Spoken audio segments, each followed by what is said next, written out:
열왕기상 19장입니다. 제 19장.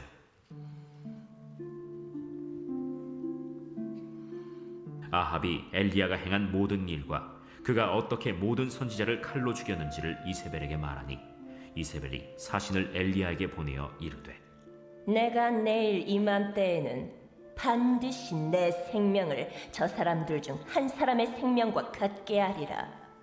그렇게 하지 아니하면 신들이 내게 벌 위에 벌을 내리니 마땅하니라. 그가 이 형편을 보고 일어나 자기의 생명을 위해 도망하여 유다에 속한 브엘세바에 이르러 자기의 사원을 그곳에 머물게 하고 자기 자신은 광야로 들어가 하룻길쯤 가서 한 로뎀 나무 아래에 앉아서 자기가 죽기를 원하여 이르되 여호와여, 넉넉하오니 지금 내 생명을 거두시옵소서. 나는 내 조상들보다 낫지 못하니이다 하고 로뎀 나무 아래에 누워 자더니 천사가 그를 어루만지며 그에게 이르되 일어나서 먹으라. 본즉 머리맡에 숯불에 구운 떡과 한 병 물이 있더라. 이에 먹고 마시고 다시 누웠더니 여호와의 천사가 또 다시 와서 어루만지며 이르되 일어나 먹으라. 내가 갈 길을 다 가지 못할까 하노라. 이에 일어나 먹고 마시고 그 음식물의 힘을 의지하여 40주 40야를 가서 하나님의 산 호렙에 이르니라. 엘리야가 그곳 굴에 들어가 거기서 머물더니 여호와의 말씀이 그에게 임하여 이르시되 엘리야야, 네가 어찌하여 여기 있느냐? 내가 만군의 하나님 여호와께 열심히 유별하오니 이는 이스라엘 자손이 주의 언약을 버리고 주의 제단을 헐며 칼로 주의 선지자들을 죽였음이오며 오직 나만 남았거늘 그들이 내 생명을 찾아 빼앗으려 하나이다. 너는 나가서 여호와 앞에서 산에 서라. 하시더니 여호와께서 지나가시는데 여호와 앞에 크고 강한 바람이 산을 가르고 바위를 부수나 바람 가운데 여호와께서 계시지 아니하며 바람 후에 지진이 있으나 지진 가운데에도 여호와께서 계시지 아니하며 또 지진 후에 불이 있으나 불 가운데에도 여호와께서 계시지 아니하더니 불 후에 세미한 소리가 있는지라. 엘리야가 듣고 겉옷으로 얼굴을 가리고 나가 굴 어귀에 섬에 소리가 그에게 임하여 이르시되 엘리야야, 네가 어찌하여 여기 있느냐? 내가 만군의 하나님 여호와께 열심히 유별하오니 이는 이스라엘 자손이 주의 언약을 버리고 주의 제단을 헐며 칼로 주의 선지자들을 죽였음이오며 오직 나만 남았거늘 그들이 내 생명을 찾아 빼앗으려 하나이다. 너는 내 길을 돌이켜 광야를 통하여 다메섹에 가서 이르거든 하사엘에게 기름을 부어 아람의 왕이 되게 하고 너는 또 님시의 아들 예후에게 기름을 부어 이스라엘의 왕이 되게 하고 또 아빌무홀라 사밧의 아들 엘리사에게 기름을 부어 너를 대신하여 선지자가 되게 하라. 하사엘의 칼을 피하는 자를 예후가 죽일 것이요 예후의 칼을 피하는 자를 엘리사가 죽이리라. 그러나 내가 이스라엘 가운데 7,000명을 남기리니 다 바알에게 무릎을 꿇지 아니하고 다 바알에게 입맞추지 아니한 자니라. 엘리야가 거기서 떠나 사밧의 아들 엘리사를 만나니 그가 12 겨리소를 앞세우고 밭을 가는데 자기는 12째 겨리소와 함께 있더라. 엘리야가 그리로 건너가서 겉옷을 그의 위에 던졌더니 그가 소를 버리고 엘리야에게로 달려가서 이르되 청하건대 나를 내 부모와 입맞추게 하소서. 그리한 후에 내가 당신을 따르리이다. 엘리야가 그에게 이르되 돌아가라. 내가 네게 어떻게 행하였느냐?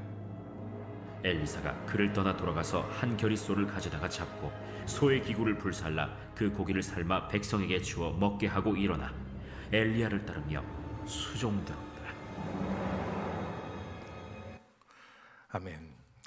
열왕기상 19장.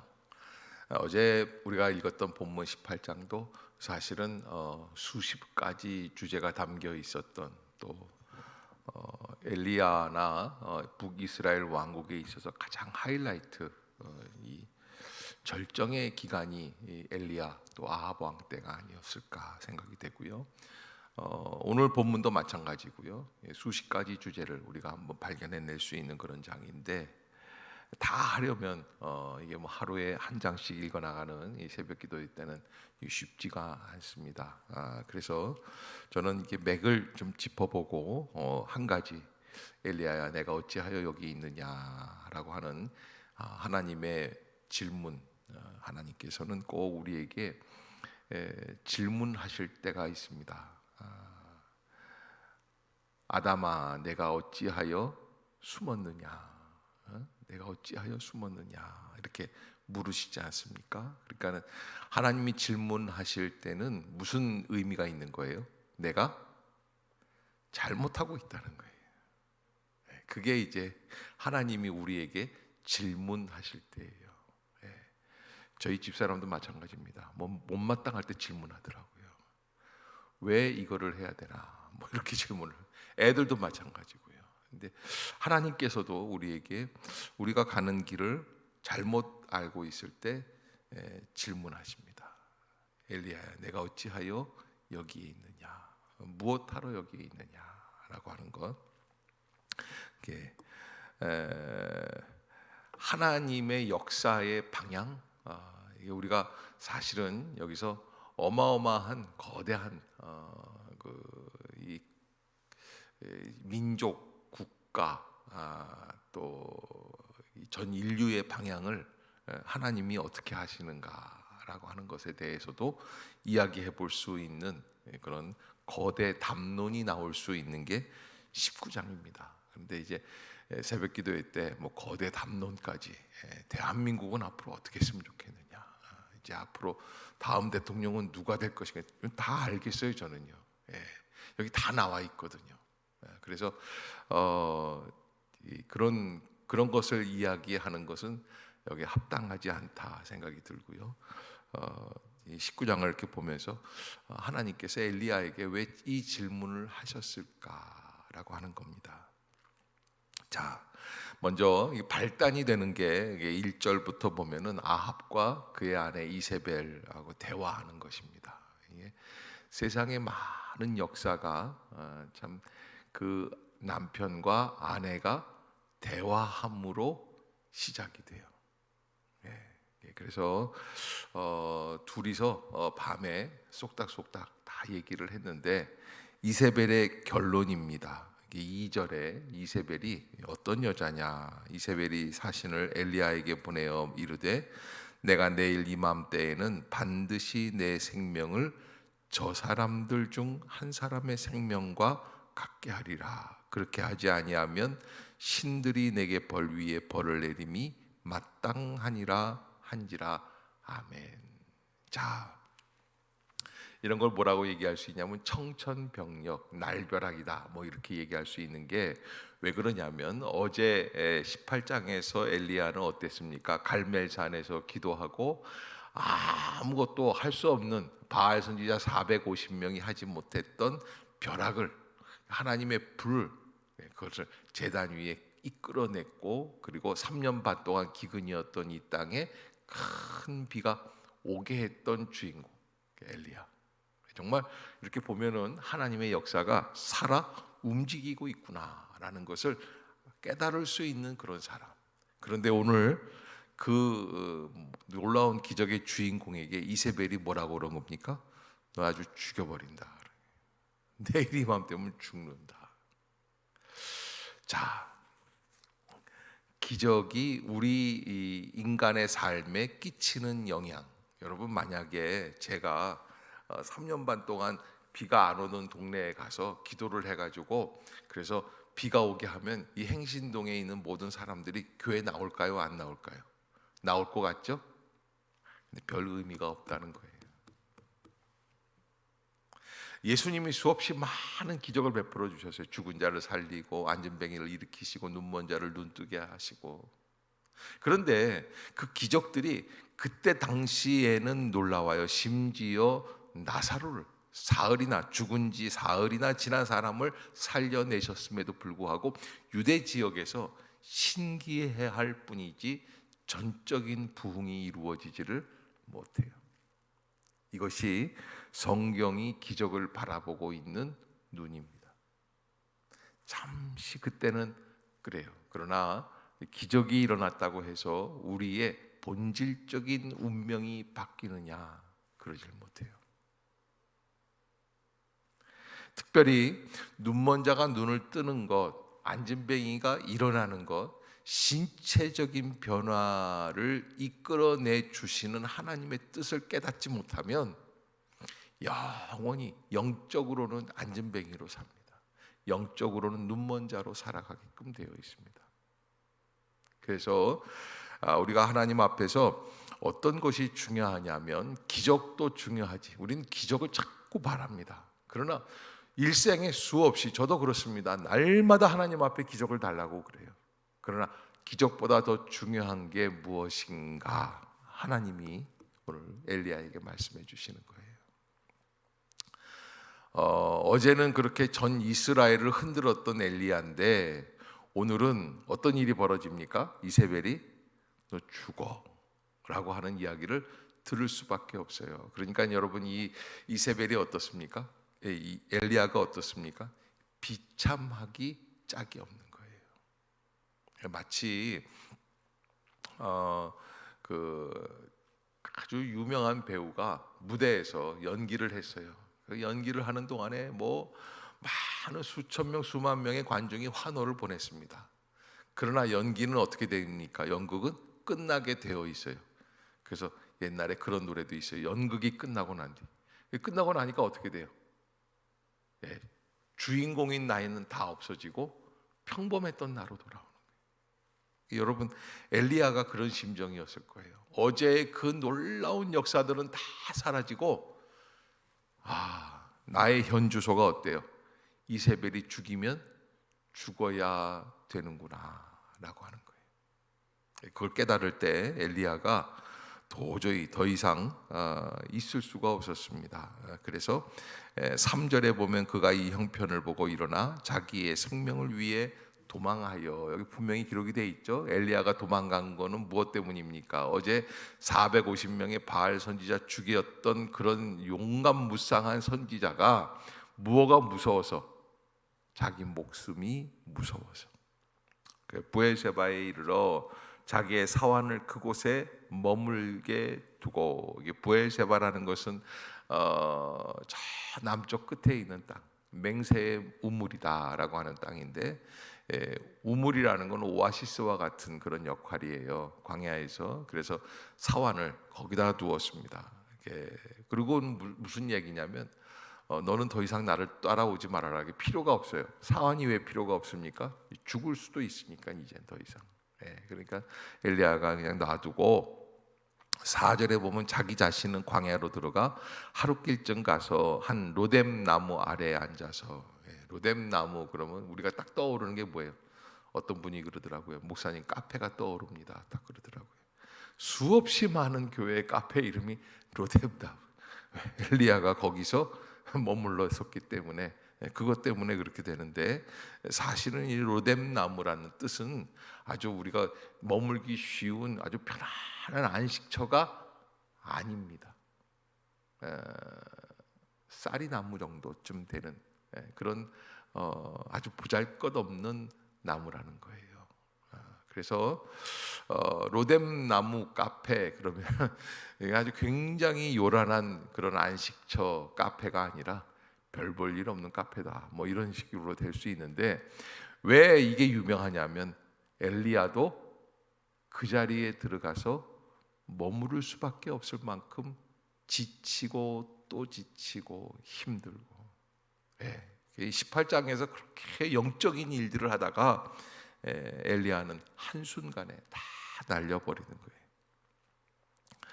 자, 그래서 엘리야가 그 로뎀 나무 밑에 들어가서 뭐라 그럽니까? 4절 중반부에 보면은 로뎀 나무 아래 앉아서 자기가 죽기를 원하여 이르되 여호와여 넉넉하오니 지금 내 생명을 거두시옵소서. 나는 내 조상들보다 낫지 못하니이다 하고. 그래서 여러분, 여기서 엘리야가 정말 자기를 발견해요.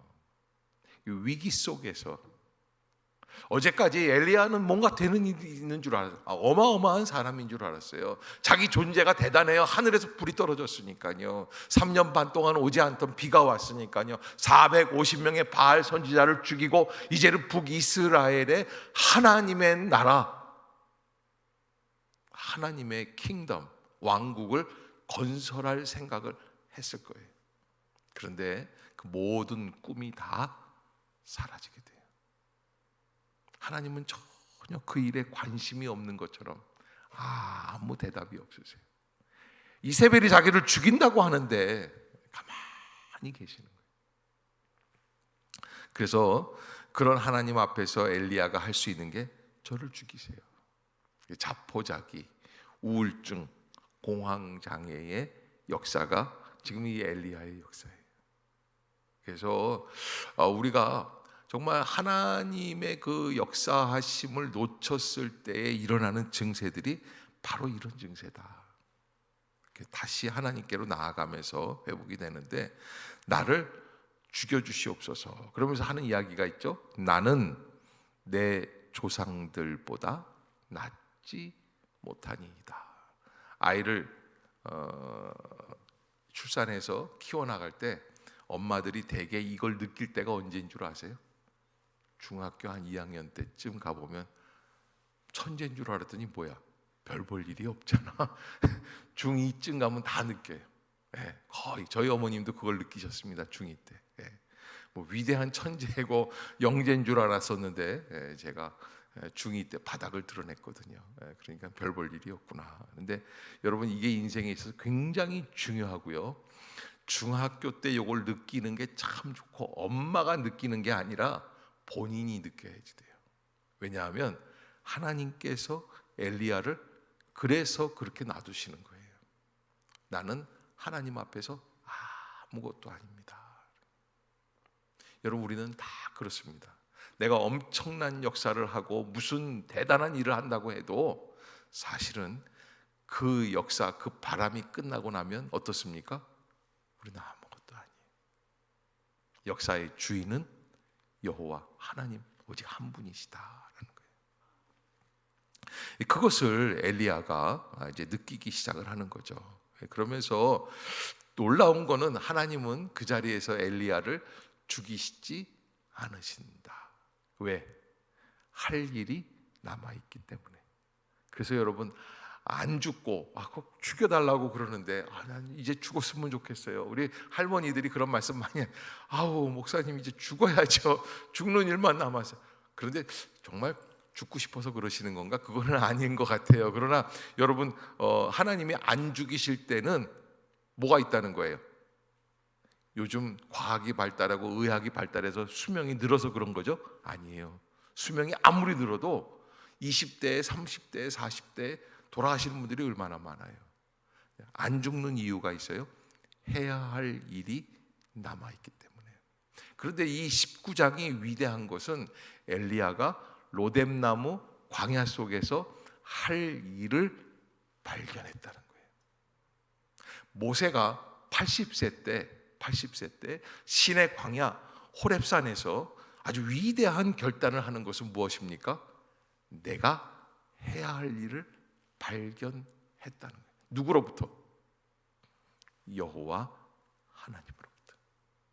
그래서 우리가 인간이 살아가는 이 세상 속에서 가장 본질적인 일을 찾을 수 있는 그 방법은 어디 앞에 설 때?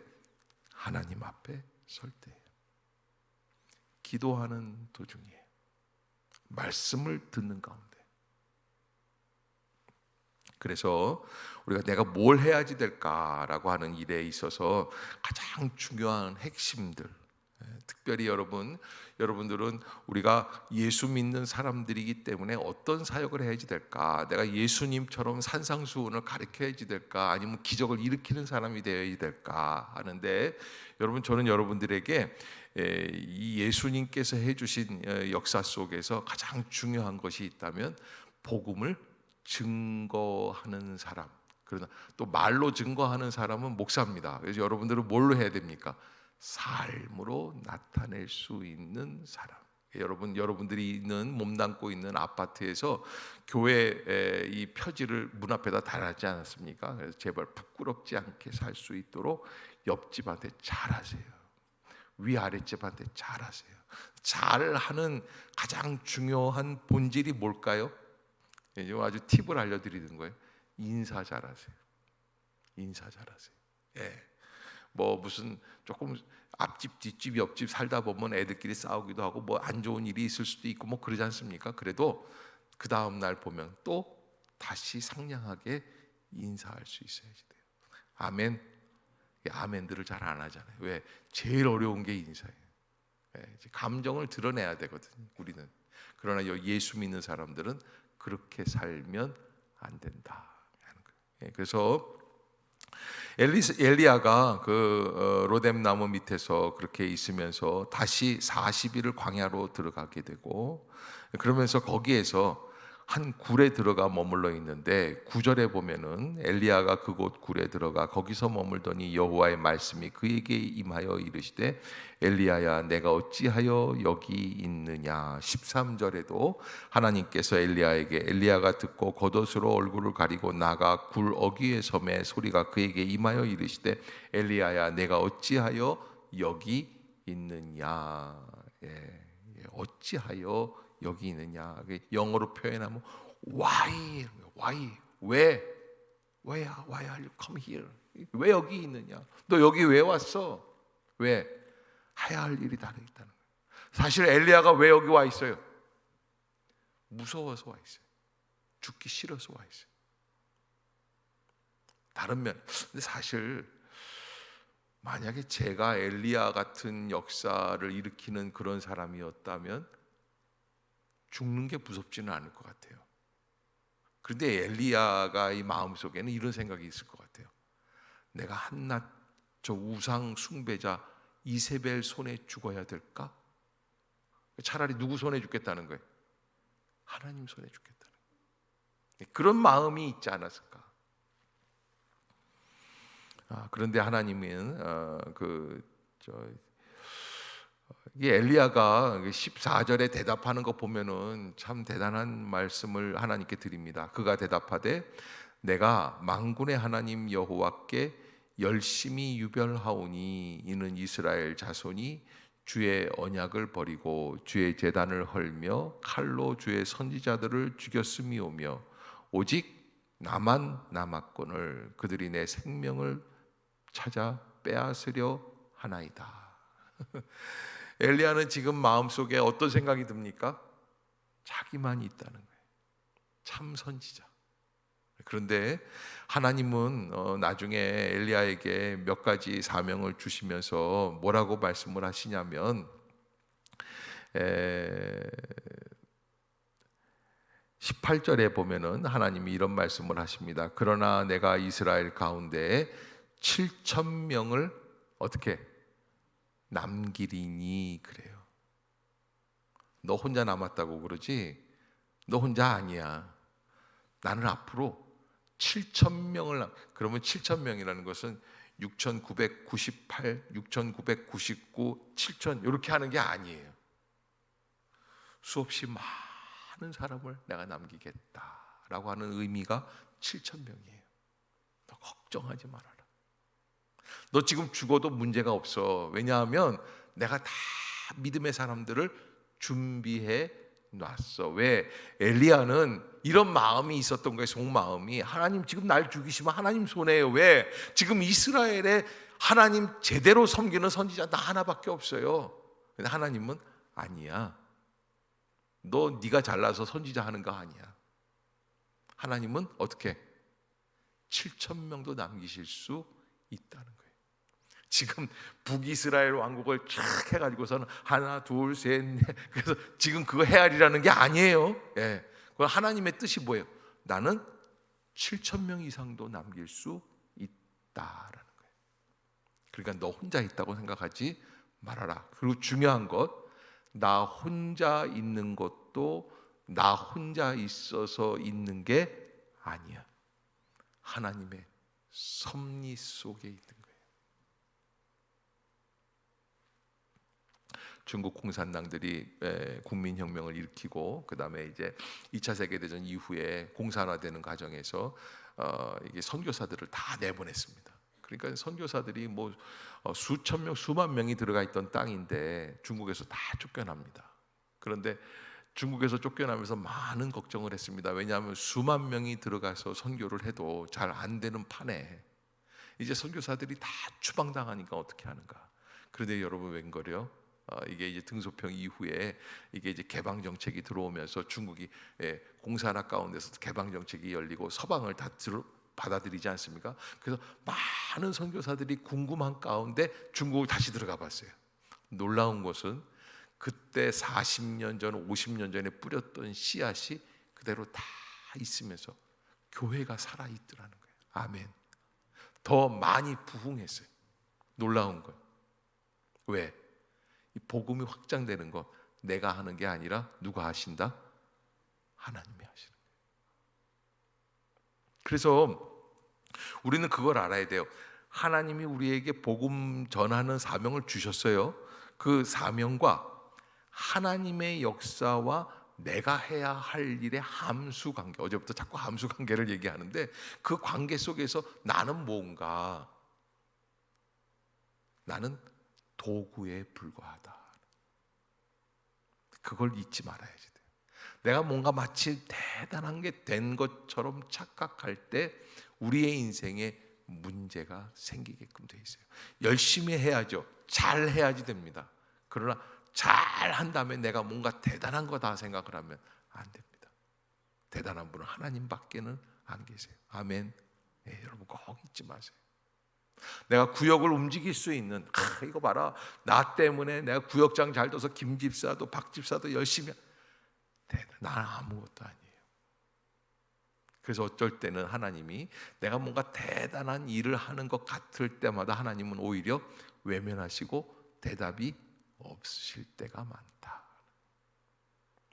정말 어려운 거는 뭔가 조금 일을 해놓고 내가 영웅심에 빠지게 되는 거예요. 엘리야가 아까 뭐라고 그럽니까? 4절에 나는 내 조상들보다 낫지 못하나이다. 대단한 줄 알았어요. 왜? 바알 선지자 450명을 한 자리에서 죽여버렸으니까. 그러나 아무것도 아니다. 제발 여러분 뭔가 좀 하고 대단한 것처럼 생각하지 않는 성도들이 될 수 있기를 주의 이름으로 축복합니다. 그게 살 길이에요. 그러면서 하나님께서는 엘리야에게 새로운 사명을 15절부터 18절까지 주십니다. 그래서 왕을 세워서 기름을 부어서, 이게 왕이 뭐냐면 북이스라엘의 다음 왕을 세우라는 거예요. 또 선지자의 다음 왕을 세우라는 거예요. 아람 나라의 왕까지도 세우라는 거예요. 이게 참 이해가 안 가요. 왜? 이 지금 종교 개혁을 해야지 될 때예요. 왕을 세울 때가 아니에요. 그런데 왕을 세우라는 거예요. 네. 더 깊은 얘기는 안 하겠습니다. 거기까지만. 네. 이제 대통령 선거를 앞두고 있기 때문에 더 깊은 얘기는 안 해요.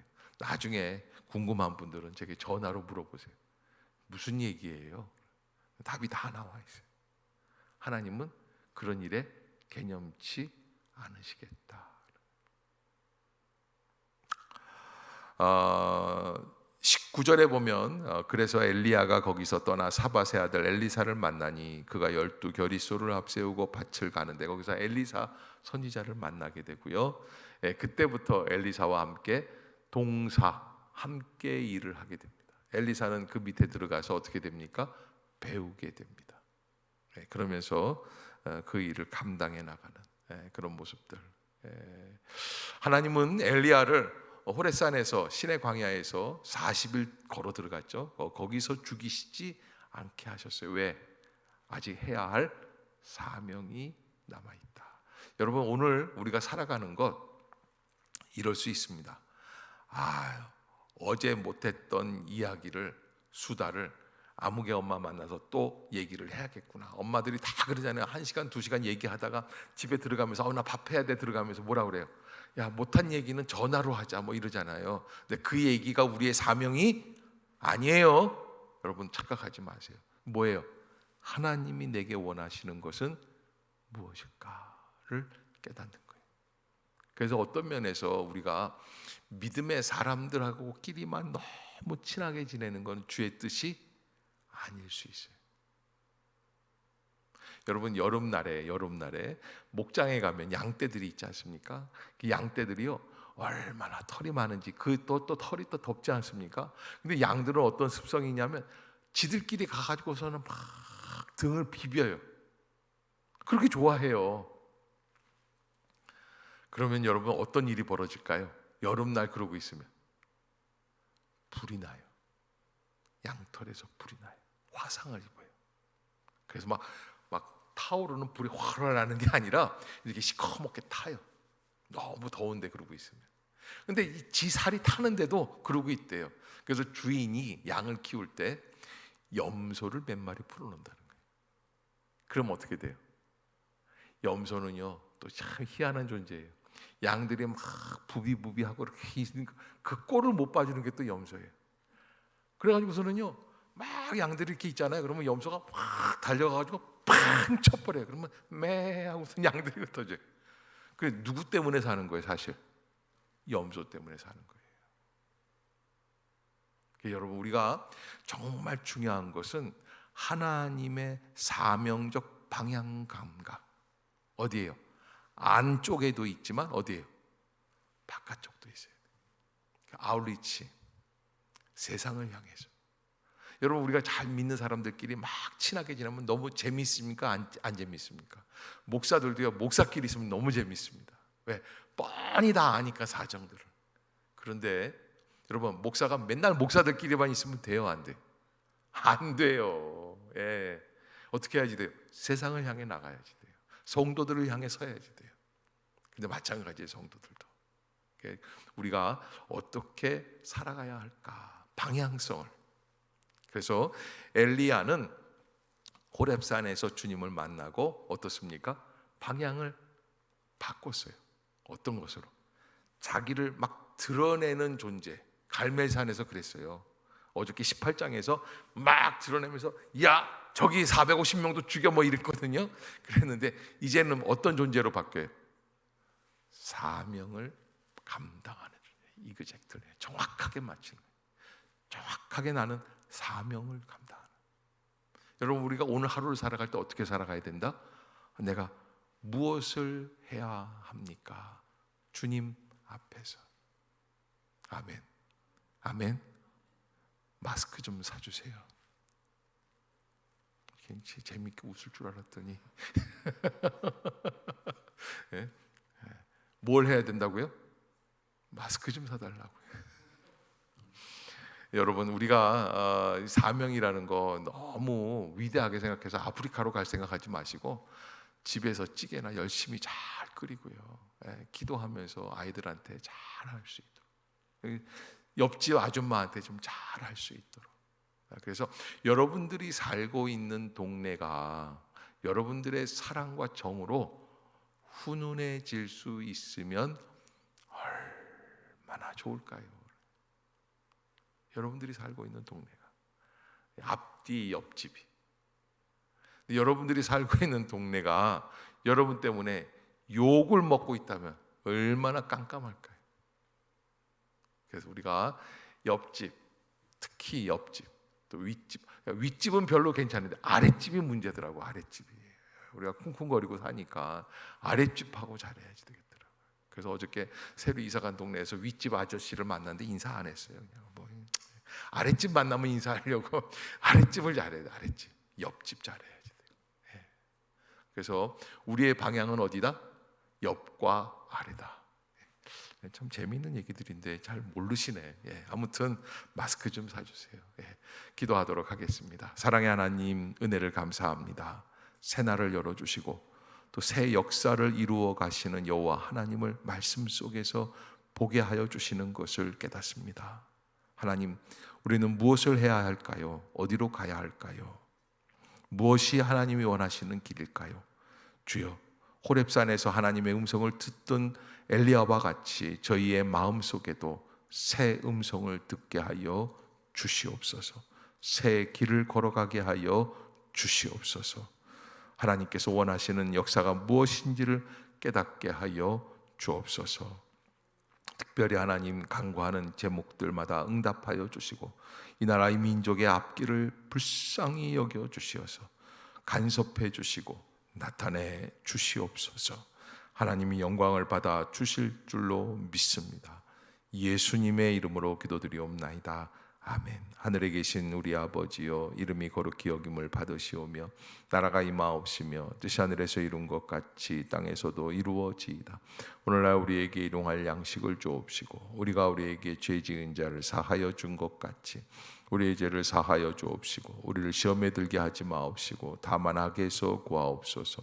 대개 나라와 권세와 영광이 아버지께 영원히 있사옵나이다. 아멘.